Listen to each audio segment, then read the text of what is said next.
วันนี้เป็นโอกาสดีนะครับของพวกเรานะครับที่เข้าใจว่าเป็นนิสิตสาขาวิศวะคอมพิวเตอร์นะครับเป็นส่วนใหญ่นะครับแล้วก็อาจจะมีภาควิชาอื่นหรือเปล่าไม่แน่ใจนะครับวันนี้เนี่ยเรามีนะครับอาจารย์นะครับจากประเทศเยอรมนีนะครับซึ่งท่านเชี่ยวชาญทางด้านโรบอทนะครับแล้วก็ระบบคอนโทรลนะครับซึ่งก็น่าจะเหมาะกับสาขาที่เราเรียนอยู่นะครับผมขอแนะนำProfessor Dr. Frank Palis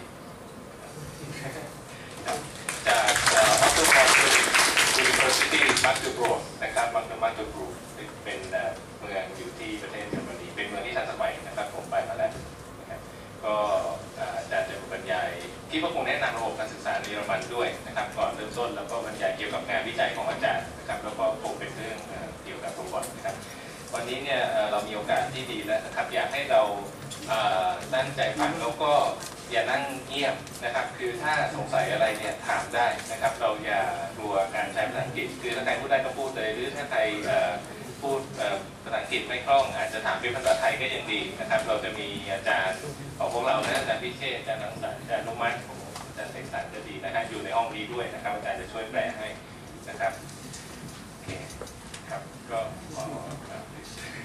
Okay, thank you very much for the kind introduction. I hope it was a kind introduction because I didn't understand nothing at all. I hope you understand my English now. As was told, I come from Germany, from Magdeburg, from the department or from the faculty of electrical engineering. It's the third time I am in Thailand, and I can make you sure that I'm very pleased about the journey to Thailand, and we would like to have a good and fruitful cooperation between Magdeburg and between your university in the field of engineering.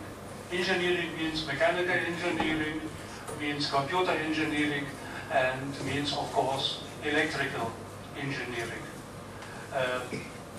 Let me first start to give you a short idea about education in Magdeburg, about how teaching is organized. In former time, we had the so-called diploma education system. That means no bachelor, no master. We had 5 years, 2 years basic education, and then we had specialization. Now we switched over to the European structure of education, and we started to switch over 3 years ago with electrical engineering, and now we have the same structure in mechanical engineering and in computer science.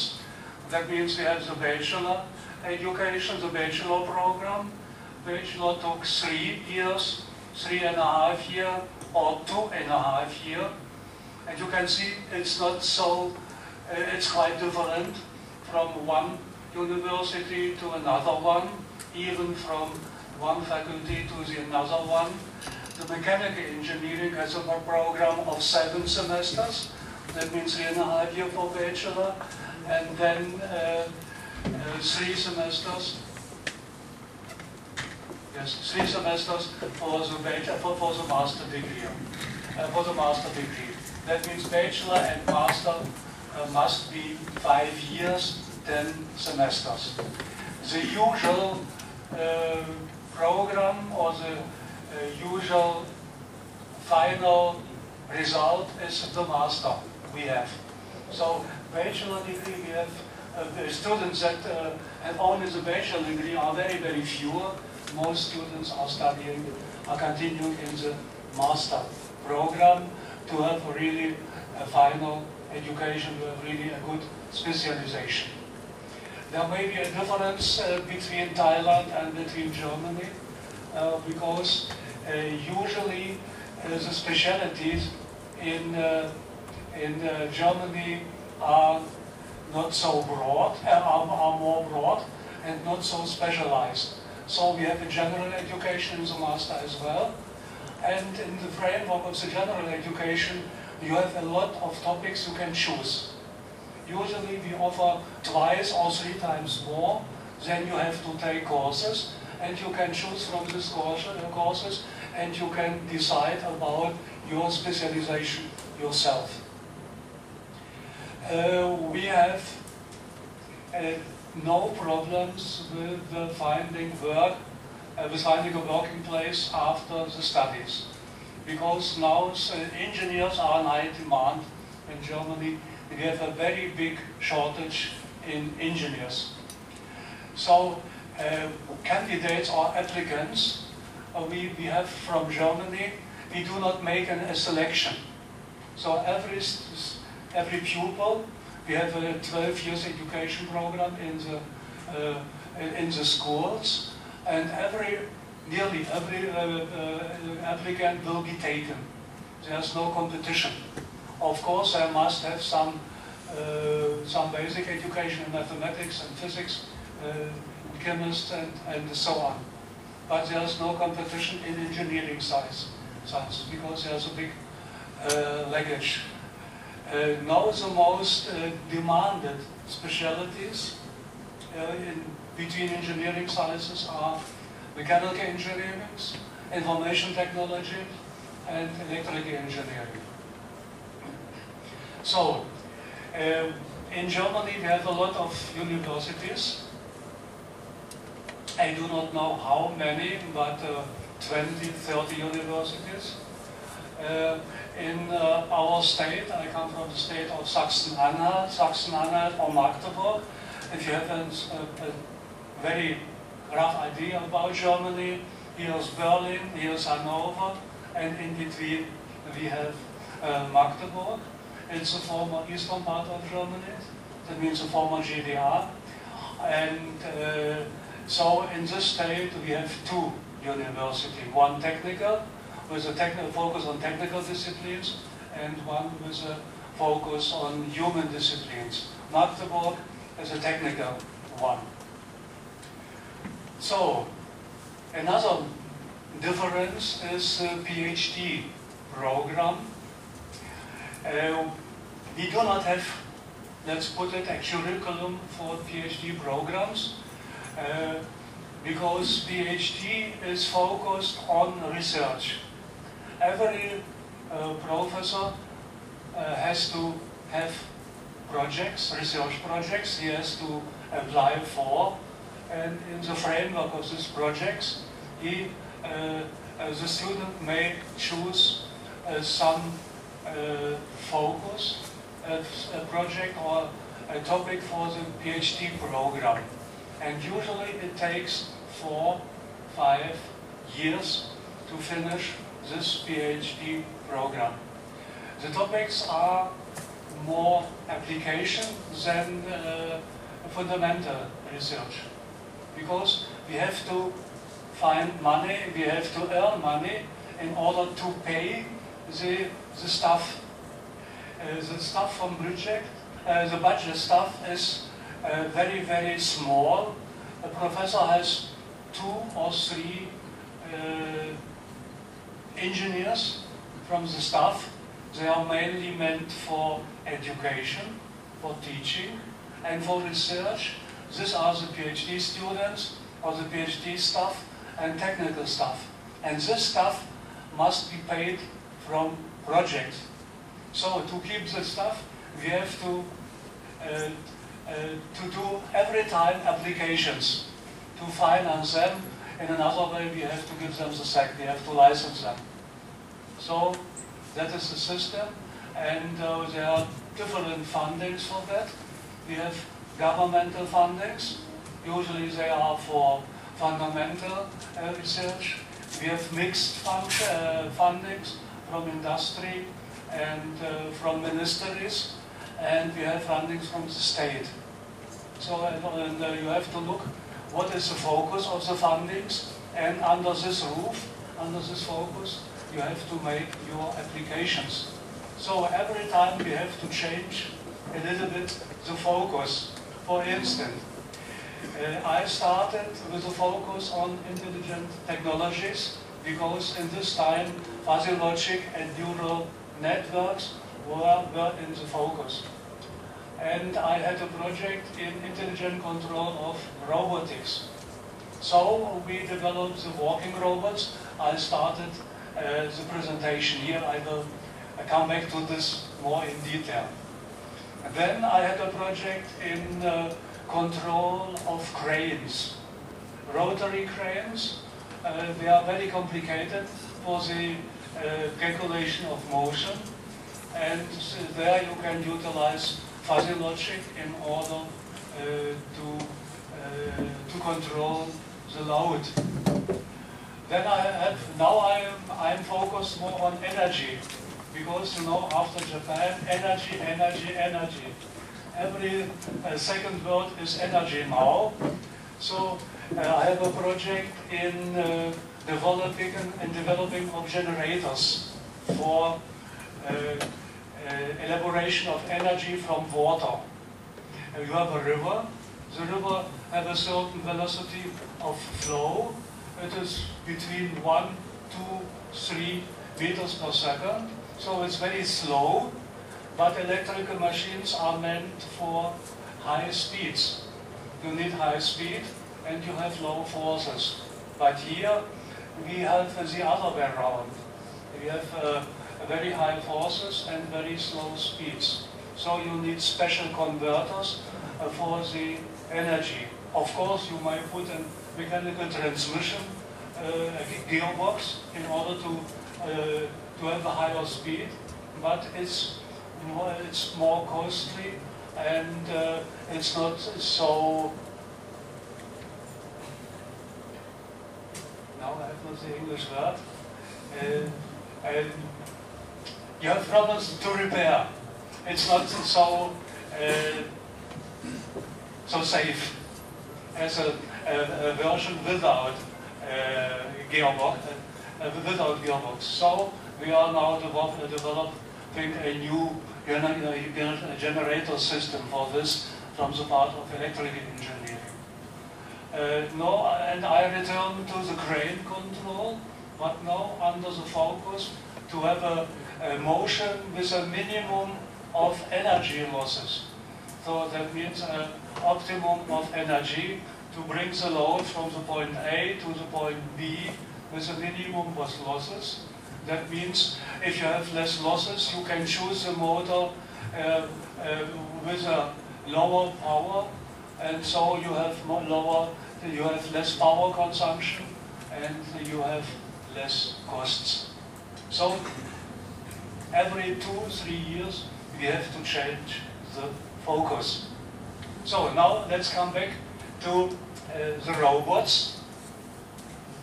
Let me give a short survey as we started with our robot program.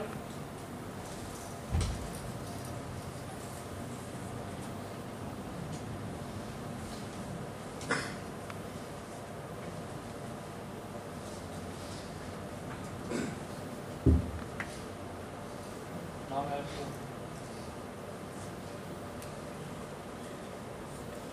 to secure presentation. Okay, you see, we have a biped or human-like robot, Rotto it is called. And here you have my PhD students on the left-hand side, those students from Ukraine. I have a very good cooperation with Ukraine. We have a common program with Ukraine. So they spend 1 semester in Magdeburg in the PhD, in the master program. Then they go back to Ukraine for 1 semester, and then they came back to Germany for the master degree. So, first I would like to give a very short historical overview on the development of our robots by the so-called, you see here, it's the name of our team, Robots Lab team. So we started in '94, you see, with a 6-legged robot that is called Katerina. Katerina, it comes from the name of the Russian queen. because we took the construction from Russia, from Moscow, from the Academic of Science in Russia, the mechanical structure, but the control system and whole information technology we did ourselves. It was in '94. You see that it is controlled by joystick.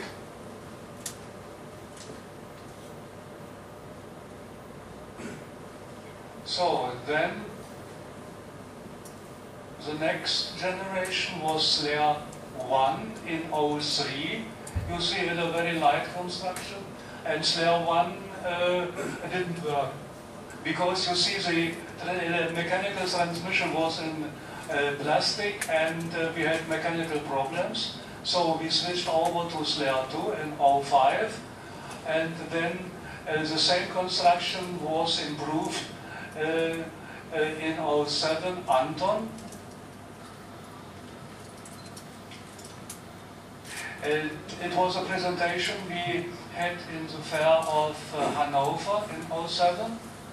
It's a show program, a 6-legged robot with 24 degrees of freedom. In front you see a camera system, and the camera system was programmed to find a red ball. I think I can put it in. No?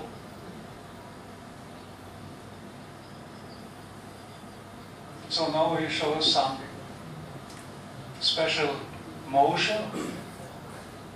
You see now it's turning.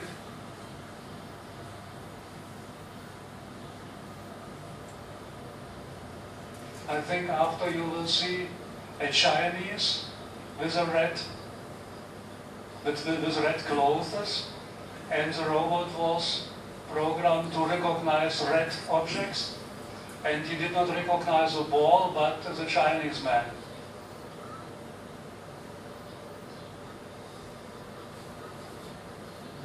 You can imagine that it's very amazing for students, because in this time we had a shortage in students, and we need to do a promotion campaign in order to find students. As you know, is doing some sport. You can imagine to control 24 degrees of freedom. It's quite a complicated task.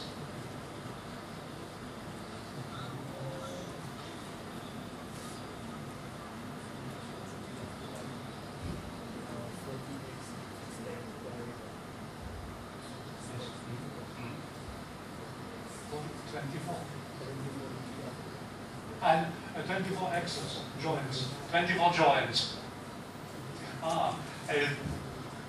There may be now a misunderstanding. Degree of freedom, you may have only 6 X, Y, Z, and then the 3 angles. I mean, of course, 24 joints. 24 joints or 24 axes of motion. So, now you see we switched over to a human-like robot with 27 degrees of joints or axis of motion. It is a little bit constructed like a human being, like a child of 12 years. So the height is of 1.20 meters, I think, like a child. It's a modular construction, like this one as well. You see here, we have 1, 2, 3 modules, and so you can add one module after another one here as well. So you can add 1,000 of models to put them together. Here is the same way. I will show the model after in more detail. What are the problems or the scientific objectives? First, it's the stabilization of the robot. Then he has to learn working, and then he has to be in interaction with this environment. That means to grasp an object, or to go to get in contact with an object.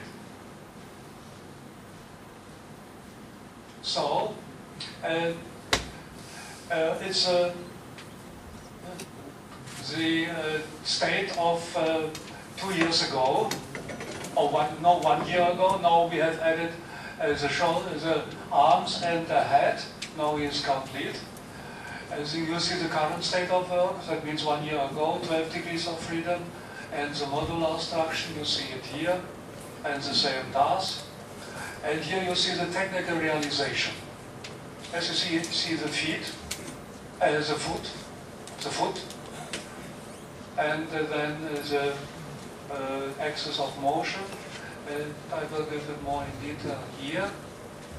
Here you see up to the shoulder we have 1 meter and 10. Foot with 4 sensors. Under the foot we have 6 force sensors. That means 3 for the pressure and 3 for the inclination of the foot in the 3 directions. Here you have the weight in grams. You see for the foot you have 380 grams, and so on. The upper body, the electrical modules, that means the motor drives, 12 degrees of freedom, that means 12 motor drives that have to be controlled. That means on the average is 12 kilogram we have for this construction. So here we have the drive module, a DC motor, and a synchronous motor. We switched over to synchronous motor that are field orientated, controlled, controlled in speed and controlled in position. Then we have a mechanical transmission in order to convert the rotational motion into translational motion. It's a development of my students. Here you have the whole control system, the electronics. That means here we have the power electronics for feeding the motor, and we have the whole control system for the position and for the speed. Here you have the technical realization, the motor, the electronics. There's a microcontroller. Here we have a 12 to 50 volt DC motor. Converter, you see, is here situated. It's a PWM converter. PWM pulls this modulation. So, I hope it works now. Yes? Now you see, it's a little bit like human. You have 2 muscles, let's say for the arm, one for extension and one for construction, and this module works in the same way. You see it's highly dynamically.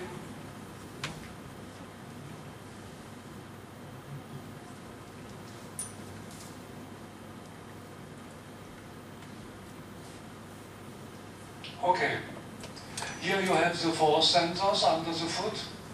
Here, I said 6 components for the forces, 3 components for X, Y, and Z, and 3 for the inclination of the foot.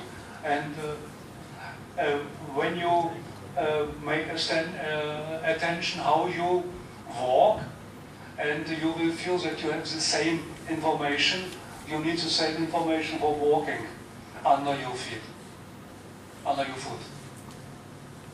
So then for inclination, in order not to fall, to have the upright position of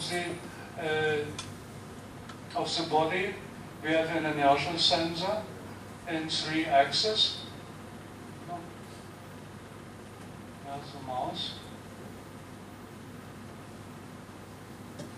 No. Ah, here. So this is the information technology, information structure of control via Ethernet. Here, it's a real-time communication. You see here we have the drives that are controlled via PWM modulation. Here we have the converter and the drive control system, and the connection between the drives are, or the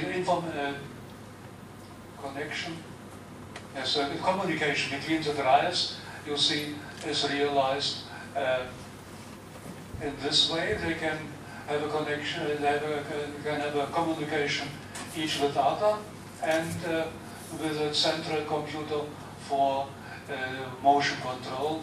That means the motion or the trajectory of the drives is calculated here by the PC. You see ensemble time of this 1 millisecond. So, the general idea of walking is the so-called ballistic walking. How does it work? If you walk, you do it in an automatical way. That means you have some kinetic energy in your leg, and then when walking, this kinetic energy is distributed to the other leg. And usually, if you do not have losses, you do not need energy for walking, because it's only a repartition of energy from one leg to another one. Of course, we have losses in the muscles, because you are becoming warm, and warming means you have losses in your muscles, and you need, of course, to add some energy. But theoretically, you do not have to consume energy for walking. And now we are trying to utilize the same algorithms for our walking robot. You see here is the first position you start with, then you are accelerating this leg, then you are stepping this leg, and now you have the other leg, you has to be transferred. We have 2 phases. This one is the support phases, and the other one from here to here to here are the transfer phases. So it's a simulation with MATLAB, Simulink. You see we are applying a certain initial speed. Initial speed means kinetic energy, m speed power 2 divided by 2 is the kinetic energy, and then you see, we have really a normal way of walking.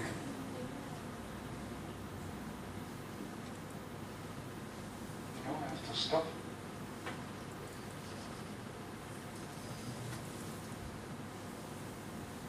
Yes. So the first task we do is simulation. You see here we have an animation of the robot. And just to start.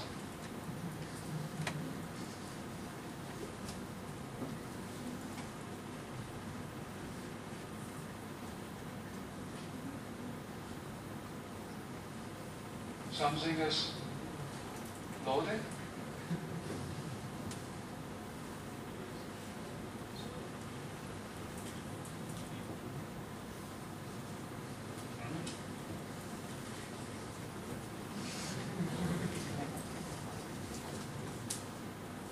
Wait for the program to respond.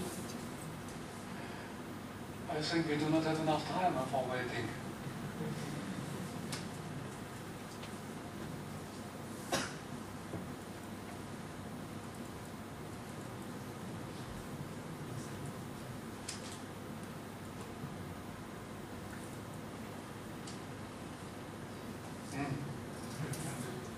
New problem didn't check for solution, restart the program.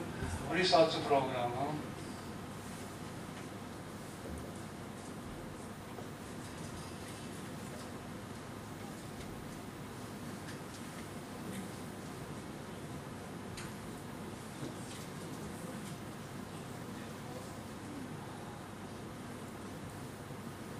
So I will completely restart. Okay, to start correctly last time. Do you want to start over in the set model? I want to or not? No?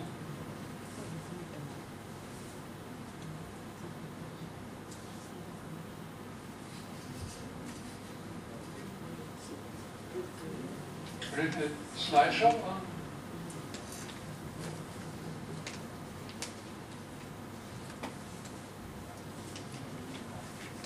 You ever try not to start this?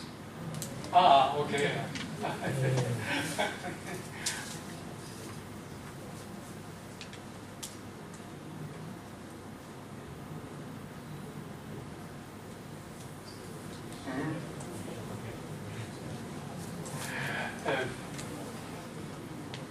It is the animation from this vortex. But I do not know how vortex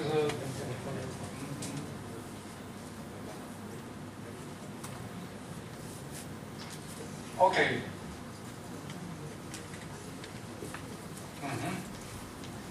So here you see the robot is hanging, and the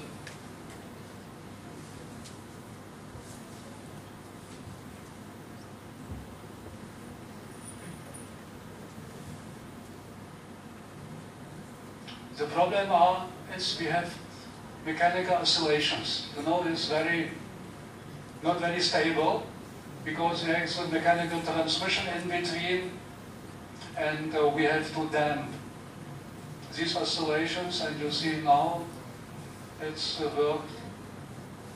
It is damped electrically. So the next problem is, now have a look at the door to have the upright position directly. Now he is leaving the leg. Of course, now the center of gravity is displacing and he will fall down. Now we will stabilize him.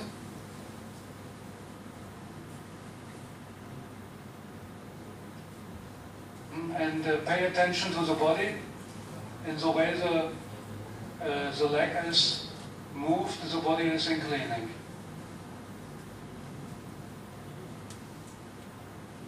So it's just for stabilization of the upright position. And like a dancer.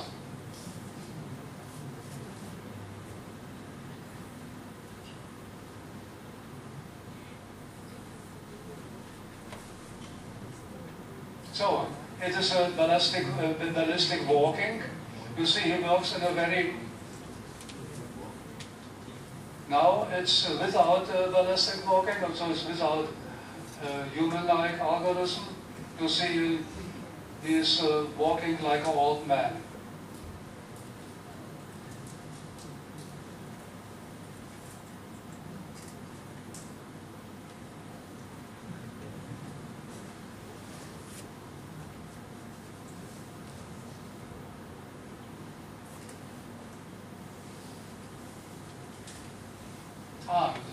We had it.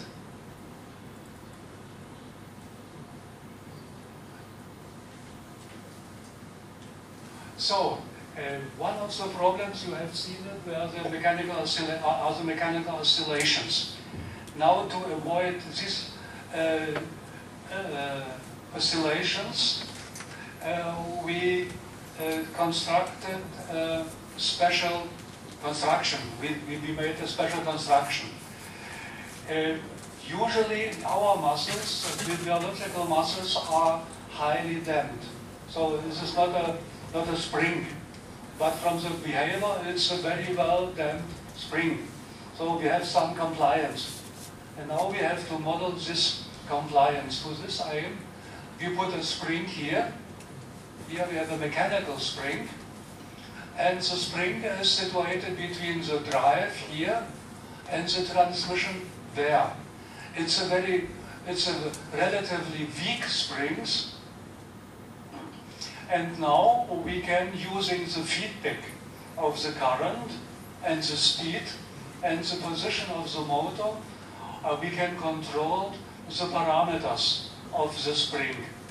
So we can, via control, realize a given compliancy. That means a given spring constant and a given damping factor. And that is very important to have a smooth, to have a weak, a human-like motion. So here you have the control system. This one stands for the motor. Here we have the inner force control loop, this one. And then we are smoothing the system with this loop.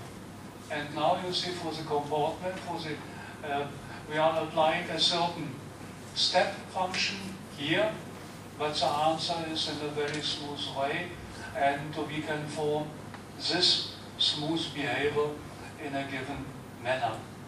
So we have the possibility to model human or biological muscles. So it's the same way, but for position control now.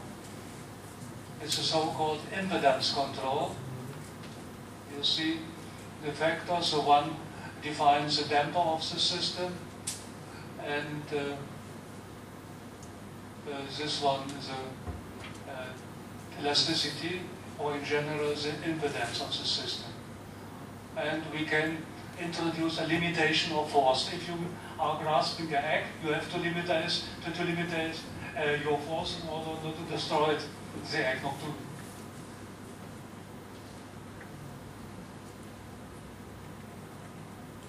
So here we have some. You see, it's the same drive, but we have a screw drive, and there we have a very high friction. And now we have to compensate for this friction. And you see, now the drive is moving in a very light manner, no friction. And now we model a certain behavior of the spring, of the mechanics. You see, it's a not very well damped spring, and now we have another spring. It's the same mechanics, but everything is done with control theory. So here you see the upper body of the robot. Without control, without compensation of friction, with compensation of friction. So now you see we have a certain spring behavior, a certain compliance control with it.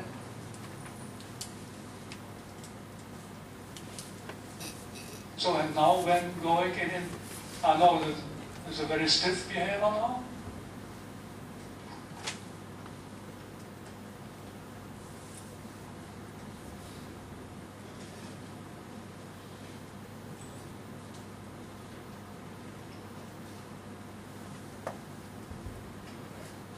So it's position control, and when the robot is getting into contact with the object, you see he's applying a given force, but this force is not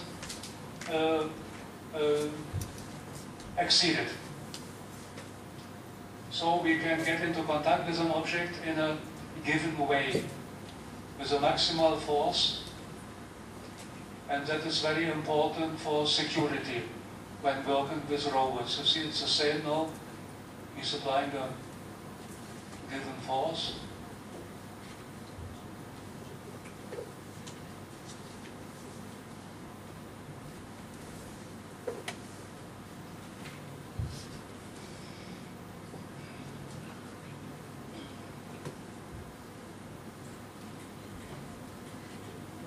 Ah, good. We had it. It's a repetition.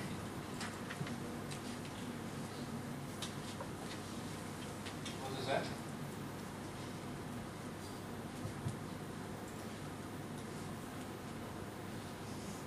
Ah.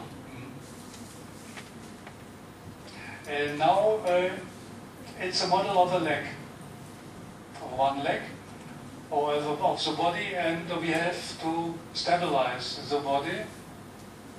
And you see here we have a drive. This is the knee, and this represents the body.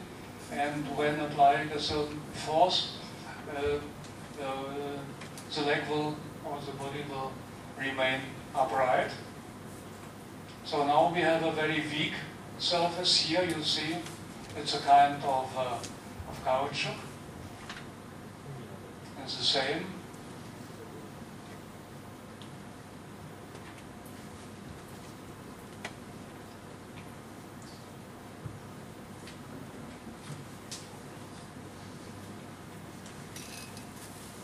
So now,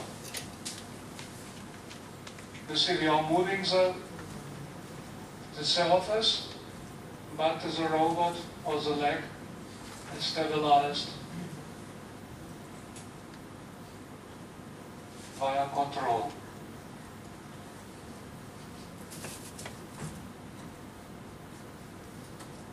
And in the same way, if you see, it's not an even surface now.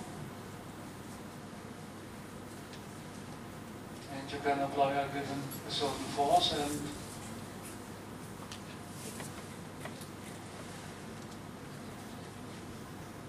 you know, it's a little bit like an upright pendulum, like an inverted pendulum.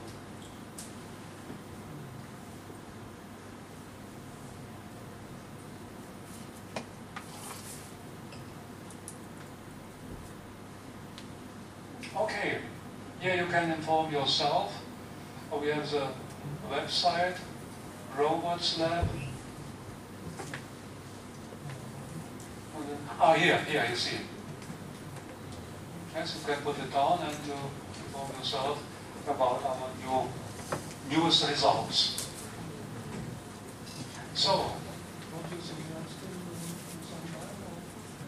Speak about other topics? Yes, you would like me to continue? Okay.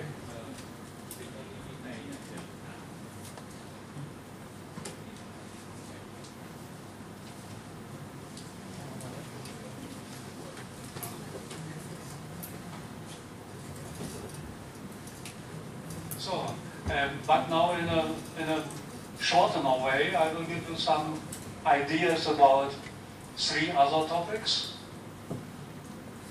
I have to change the presentation.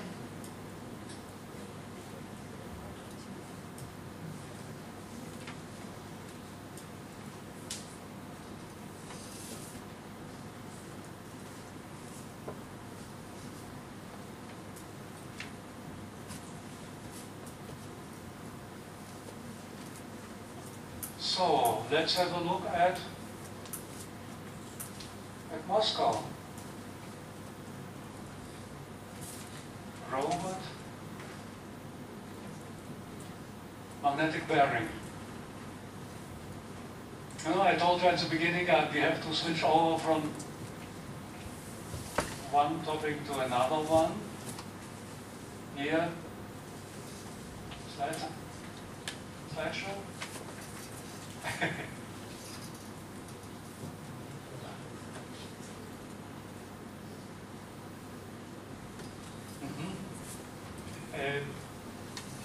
What is the problem? So, you see, here we have a table, a round table for machining. And the table is supported by magnetic, by magnets. So let's have a look at the magnetic. No, it doesn't.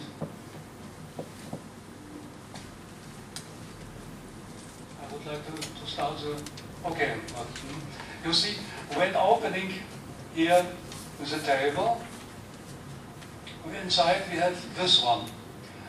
We have 12 magnets of support here. And we have 6 magnets, it's for supporting, that means for X, for Z, and for the inclination in the two direction. It's a kind of parallel mechanics, because we need several magnets in order to increase the loads. Here that's the parameters. The load capacity is of 3 tons. The diameter of the table a little bit more than 1 meter. And the air gap, that means between the magnets and the table here, is of 1.5 millimeter as a maximum. So here you have another way, another look. These are the magnets for supporting the table, and these ones are for centering the system in the X-Y direction.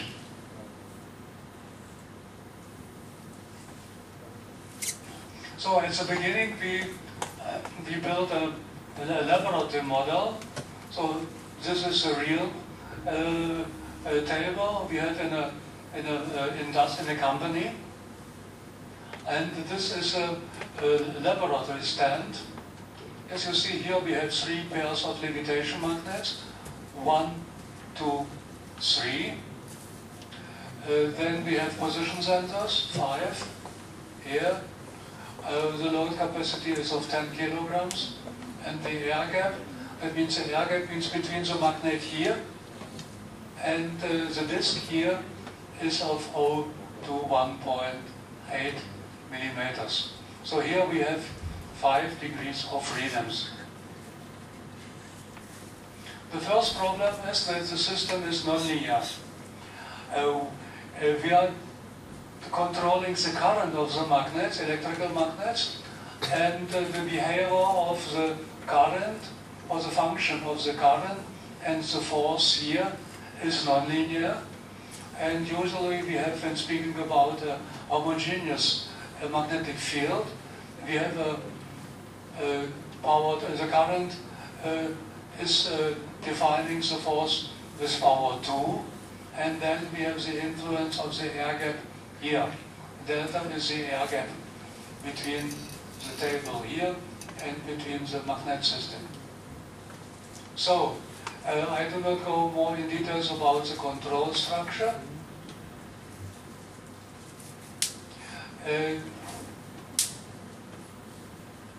The problem is to control the support system, the magnet system, in an optimal way.